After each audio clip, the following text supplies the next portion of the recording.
is built on a fantastic and loved fast-paced recipe. It's got the fantastic multiplayer gameplay that our fans expect, a rich new universe, a solo campaign, and a phenomenally exciting new mechanic in the game called Build and Battle, a system that allows players to build structures dynamically on the fly and make the battlefield play the way they want to play at that time. StarHawk was loved around the world by all of our fans. It was really built on a fast-paced, multi-dimensional gameplay over really broad landscapes. We wanted to go one step further. We really felt that the opportunity was great to make a brand new standout approach to the shooter genre, and that's what led us to StarHawk.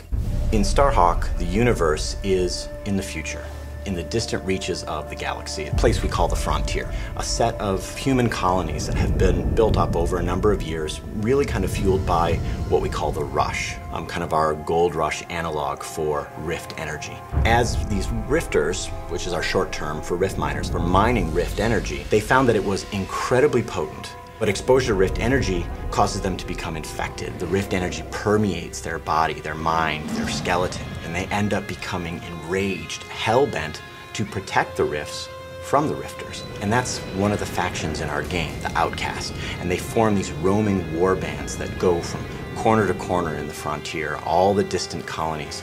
And really, that's at the heart of the conflict in our game.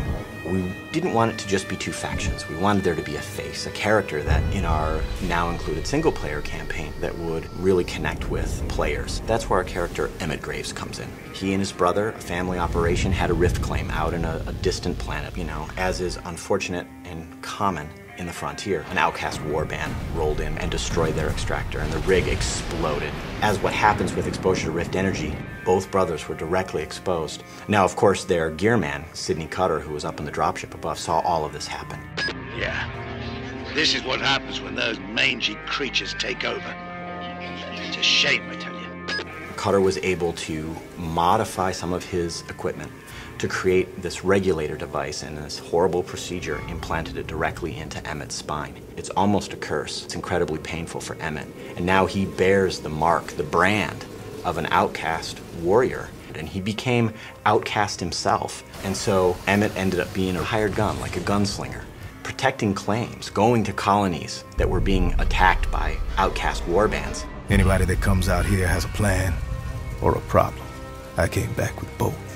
And so Emmett and Cutter take their rift salvaging operation to protect White Sands, a small colony on the distant moon of Dust, from an outcast warband. And so that's the start of the game. Emmett was the hero that they needed, but they didn't want. And not only is that conflict at the core of the game's story and fiction and universe, but it's actually core to our exciting new system in the game called Build and Battle. We decided to say, all right, what if the battlefield was just the landscape? A beautifully rendered canvas onto which the player could customize in a fast, violent, brutal way that matches the gameplay that they expected from Warhawk. And that's what Build and Battle is. It's a quick, brutal system to allow the player to build wall structures and bases and bunkers and towers and all of these other units and structures in the game to fit how they want to play, not only in single player, but in multiplayer. It's about telling the player, here's a combat challenge, and here's all the tools you have to solve it. Solve it how you want. Right in front of the player, not turn-based, right there on the battlefield. You are building all of these structures. Players love it, not only in single player, but in multiplayer. It's as fast-paced and as quick and as brutal as pulling the trigger on a weapon. That's what we wanted. We didn't want players to have to really manage anything. And another fantastic thing about Build and Battle is that all the buildings are destructible, and the firefights evolve from there. Buildings are destroyed, buildings are rebuilt. That freedom, that potential gameplay takes the great multiplayer recipe we had from Warhawk and just extends it.